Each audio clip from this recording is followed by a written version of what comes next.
ఓం శ్రీ గురుభ్యో నమః. ఓం శ్రీ మాత్రే నమః. శుక్రగ్రహము సుఖాన్ని, భోగాన్ని, సౌఖ్యాన్ని, ధనాన్ని, లగ్జరీ లైఫ్ని ఇచ్చేది శుక్రగ్రహం. ప్రధానంగా శుక్రుడు సప్తమ భావకారకుడు, అంటే కళత్రకారకుడు. వివాహం అనేది ప్రతి మనిషి యొక్క జీవితంలో ప్రధానమైన ఘట్టంగా చెప్పుకుంటాం మనం.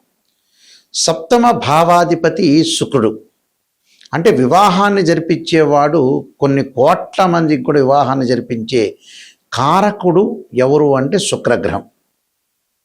అంటే శుక్రుడు కొంతవరకు ధనాన్ని ఇస్తాడు, పరిపూర్ణంగా వివాహాన్ని ఇచ్చేవాడు. సుఖము, సౌఖ్యము, నిద్ర, వాహనాలు, బంగారు నగలు, మంచి దుస్తులు, కళలు, సినిమాలు, డ్రామాలు, అలానే ఛానల్స్, కాస్మెటిక్స్ సంబంధించినవి, బంగారు నగలు, దుస్తులు, ఇలాంటివి మొదలుగానవన్నీ ఇచ్చేది ఏంటంటే అందాన్ని ఇచ్చేది కూడా శుక్రగ్రహమే. శుక్రుడు జూలై 16 నుంచి 26వ తారీఖు వరకు కూడా శుక్రుడు పుబ్బా నక్షత్రంలో సంచారం చేస్తుంటాడు. ఈ పుబ్బా నక్షత్రంలో సంచారం చేయటం వల్ల మనకి ఎలాంటి ఫలితాలు జరగబోతున్నాయి? పుబ్బా నక్షత్రానికి అధిపతి శుక్రుడు. ఏదైతే శుక్రుడు పుబ్బా నక్షత్రం తన సొంత నక్షత్రంలో ఉండటం వల్ల గోచారరీత్యా మేషాది ద్వాదశ రాశుల వాళ్ళకి ఎలాంటి ఫలితాలు జరుగుతున్నాయో, వాళ్ళు ఎలాంటి రెమెడీస్ చేసుకోవాలో తెలుసుకోవాలి. గోచారరీత్యా ఏమిటి అంటే, ఎవరైనా సరే జాతకాన్ని గోచారరీత్యా మనం చూసుకునేటప్పుడు తన సొంత రాశి నుంచి శుక్రుడు ఒకటవ స్థానంలో కానీ, 2వ స్థానంలో కానీ, 4, 5 స్థానాల్లో కానీ, 8, 9, 11 స్థానాల్లో శుభత్వాన్ని ఇస్తాడు. మిగతా స్థానాల్లో అశుభత్వాన్ని ఇస్తాడు, అంటే చెడు చేస్తాడని అర్థం. ఇది గమనించాలి. దానికి పరిహారాలు ఎలా చేసుకోవాలి? శుక్రగ్రహం వల్ల మేషాది ద్వాదశ రాశుల వాళ్ళకి ఎలాంటి ఫలితాలు జరగబోతున్నాయో తెలుసుకుందాం. మీనరాశి వారికి ఈ శుక్రగ్రహం వల్ల 10 రోజుల పాటు తన సొంత నక్షత్రంలో శుక్రుడు ఉండటం వల్ల ఎలాంటి ఫలితాలు జరగబోతున్నాయి అంటే, ఇక్కడ సింహరాశిలో శుక్రుడు యొక్క సంచారం వల్ల, షష్టమంలో శుక్రుడు యొక్క సంచారం వల్ల అందరితో విరోధ భావాలు కలగకుండా చూసుకోండి. బంధుమిత్రులతో కొంత జాగ్రత్త వహించండి. శత్రు వృద్ధి, అలానే తీవ్రమైన ఒత్తిళ్లకు గురి కావటం, వాద ప్రతివాదాలు, అలానే భార్యాబిడ్డల మూలకంగా వ్యయ ప్రయాసలు, తలచిన ప్రతి కార్యక్రమాలు కూడా కొంత నెరవేరు కాకుండా వెనక్కి వెళ్ళటం, పెంపుడు జంతువులు, అలానే కొంత ఆందోళన, కడుపు నొప్పి వల్ల బాధలు, ఆరోగ్యపరంగా ఇబ్బందులు కలగకుండా చూసుకోండి. స్త్రీల వల్ల కూడా కొంత విరోధ భావాలు, స్త్రీలకు స్త్రీల వల్ల విరోధ భావాలు, పురుషులకు పురుషుల వల్ల విరోధ భావాలు కలగటమే కాకుండా జ్ఞాతుల వల్ల, అన్నదమ్ముల వల్ల కూడా కొన్ని కలహాలు కలగటం ఒకటి, కుటుంబ సభ్యుల మధ్యలో ఆరోగ్యకరమైన వాతావరణం లేకపోవటం, జనేంద్రియాలు అంటే రహస్య అవయవాలు కూడా కొంత ఆరోగ్యపరంగా ఇబ్బందులు, భర్తల మధ్యలో అనురాగ బంధం అనేది తగ్గటం ఒకటి, ఇద్దరి మధ్యలో అభిప్రాయ భేదాలు రాకుండా చూసుకోవాలి. అంటే ఎక్కడ కూడా అభిప్రాయ భేదాలు, డిఫరెన్స్ ఆఫ్ ఒపీనియన్స్ రాకుండా, మ్యూచువల్ అండర్స్టాండింగు, డిస్ప్యూట్స్ రాకుండా చూసుకోవడం చాలా ఇంపార్టెంట్. అంటే ప్రతి విషయంలో కూడా లైఫ్ని ఎన్హాన్స్ చేసుకోవాలంటే చాలా జాగ్రత్తగా ఆలోచన చేసి ముందుకు వెళ్ళాలి, లేకపోతే ఇబ్బందికరమైన వాతావరణం ఉంటుంది. అంటే లిటిగేషన్స్ విషయంలో కూడా చాలా జాగ్రత్తగా ఆలోచన చేసి ముందుకు వెళ్ళాలి. వస్తులాభం కలుగుతుంది. శుభ కార్యక్రమాలు వాయిదాలు పెట్టడం ఒకటి, ప్రేమించిన యువకుల మధ్యలో కూడా సంబంధ బాంధవ్యాల డిస్టెన్స్ పెరిగే అవకాశాలు ఎక్కువ ఉంటాయి. ఏదో రకమైన వాదనలు, చిలికి గాలివాన జరిగే అవకాశాలు ఎక్కువ ఉంటాయి. అలాంటి వాదన జరగకుండా మౌనవ్రతాన్ని పాటించండి. ఎంతవరకు ఉండాలో అంతవరకు గిరి ప్రదర్శన చేయటం, అలానే అర్ధనారీశ్వరి యొక్క స్తోత్రాన్ని పారాయణం చేయటం ఒకటి, అలానే అమ్మవారి యొక్క ఆరాధన చేయటం వల్ల కూడా మంచి జరుగుతుంది. అంటే శుక్రవారం చక్కగా అమ్మవారికి కుంకుమార్చన చేయటం, అలానే వీరైతే శుక్రుడు యొక్క జపాన్ని చేసుకోవటం ఇంట్లో, అలానే నవగ్రహాల యొక్క ప్రదర్శన చేయటం, అలచందలు దానం చేయటం వల్ల కూడా, అలచందలు లేదా బొబ్బర్లు అంటారు, దాన్ని దానం చేయటం వల్ల కూడా ఇక్కడ మంచి జరిగే అవకాశాలు ఖచ్చితంగా ఉంటాయి. ఇవన్నీ కూడా గోచారరీత్యా చెప్పబడే ఫలితాలు అంటారు. బర్త్ చార్ట్కి గోచారరీత్యా చెప్పబడే ఫలితాలకి లాట్ ఆఫ్ డిఫరెన్స్ ఉంది. ఇక్కడ బర్త్ చార్ట్లో చాలామంది కూడా శుక్ర మహర్దశ అనుకుంటారు. ప్రతి వాడికి కూడా, ప్రతి లగ్నానికి శుక్ర మహర్దశ కలిసి రాదు. కొన్ని లగ్నాలకి శుక్ర మహర్దశ కలిసి వస్తుంది, కొన్ని లగ్నాలకు శుక్ర మహర్దశ కలిసి రాదు. ఉదాహరణకు వృషభ లగ్నం ఉందనుకోండి, వృషభ లగ్నానికి శుక్ర మహర్దశ కలిసి వస్తుంది. అంటే అందరికీ కలిసి ఆ శుక్రుడు కూడా ఎక్కడ ఉన్నాడో చూసుకోవాలి. తులాలగ్నంలో పుట్టిన వాళ్ళందరికీ కూడా శుక్ర మహర్దశ కలిసి వస్తుంది, కలిసి రాదనేది కాదు. ఎందుకంటే 1, 5, 9 త్రికోణాలు శుభత్వాన్ని ఇస్తారని జ్యోతిష్ శాస్త్రం చెప్పబడింది. అంటే ఆ శుక్రగ్రహం కూడా ఎక్కడుంది అనేది కూడా మనం అనాలిసిస్ చేసి చూడాలి.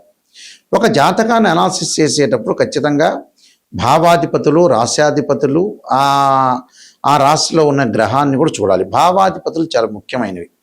అంటే తనుభావాధిపతి రవి, ద్వితీయ భావాధిపతి గురువు, తృతీయ భావాధిపతి కుజుడు, చతుర్థ భావాధిపతి చంద్రుడు.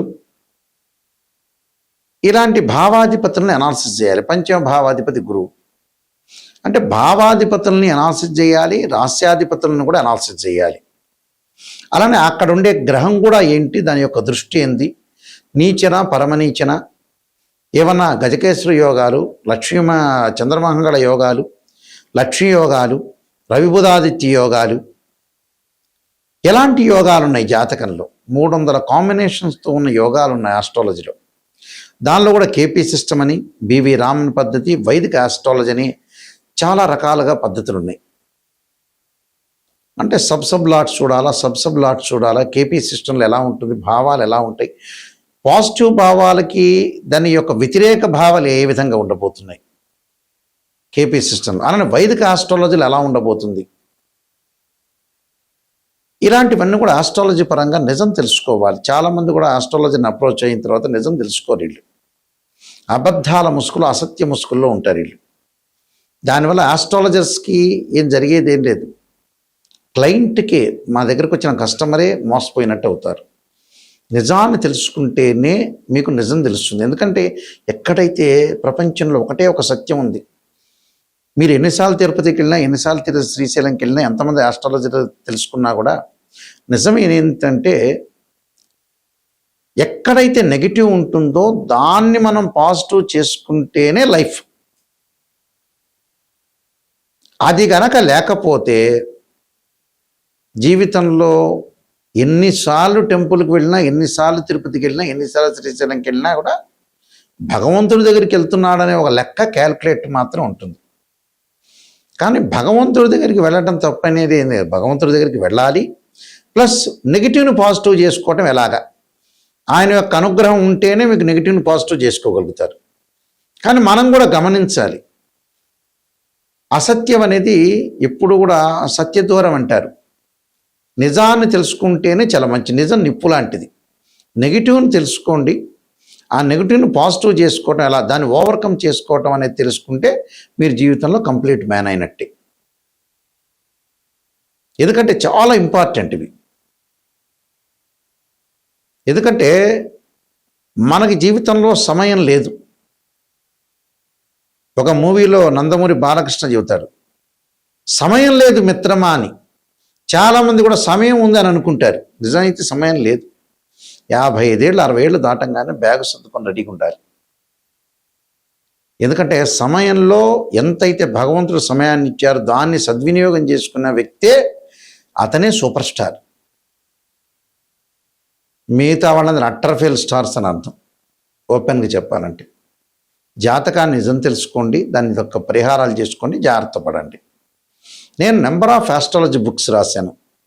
అందులో కాలసర్పయోగము, కాలసర్పయోగ చంద్రిక, రాహుకేతువులు, ఛాయాగ్రహాలు, అలానే పుత్రగణపతి వ్రతము, స్వప్నశాస్త్రము, వివాహ మార్తాండము, అలానే జాతక చంద్రిక, సర్వదేవతా గోత్రములు part 1, part 2, prediction of astrology, transit of results, అలానే బృహత్ పరిహార సింధు,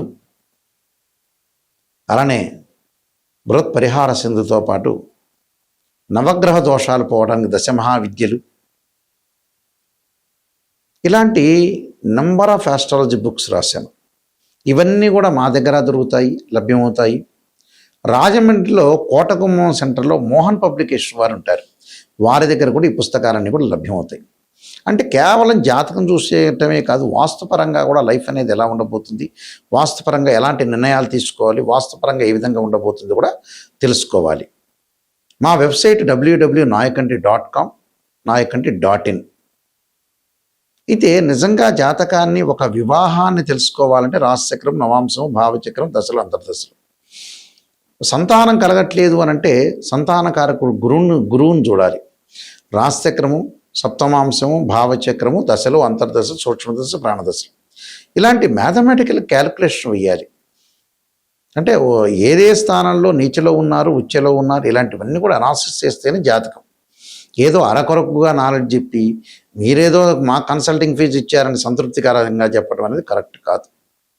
ఎవరైనా సరే నా దగ్గరికి వచ్చేవాళ్ళు నాయకంటి గారి దగ్గర మేము బాగుపడాలనే వ్యక్తులు మాత్రమే నాకు ఫోన్ చేయండి.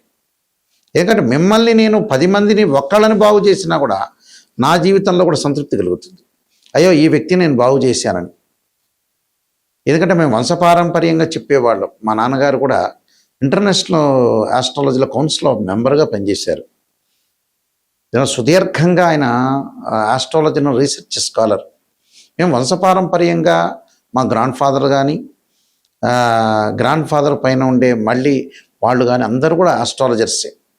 కాబట్టి ప్రతి వాళ్ళని కూడా మనం బాగు చేయటం అనేది చాలా ఇంపార్టెంట్. మోరల్ ఇక్కడ ఒక ఆస్ట్రాలజీ పరంగానే కాకుండా ఒక మోరల్గా చాలా ఇంపార్టెంట్. అంటే ఒక మనిషి మన వల్ల బాగుపడ్డాడు, అతను గుర్తుపెట్టుకోవాలనే ఆలోచన కూడా కలగాలి. అందువల్ల ఖచ్చితంగా మా దగ్గరికి వచ్చే వాళ్ళకి కరెక్ట్గా రిజల్ట్స్ ఇస్తాము. అప్రోచ్ కాండి. నిజమైన వాళ్ళు మాత్రమే నాకు ఫోన్ చేయండి. స్క్రీన్ మీద స్క్రోలింగ్ అవుతున్న నెంబర్ ఉంటుంది. మా వెబ్సైట్ను కూడా మీరు చూడొచ్చు, www.nayakanti.com, nayakanti.in. మీ అందరికీ కూడా శ్రీ పరమేశ్వరి యొక్క అనుగ్రహం ఉండాలని ఆశిస్తూ సర్వేజన సుఖనో భవంతు.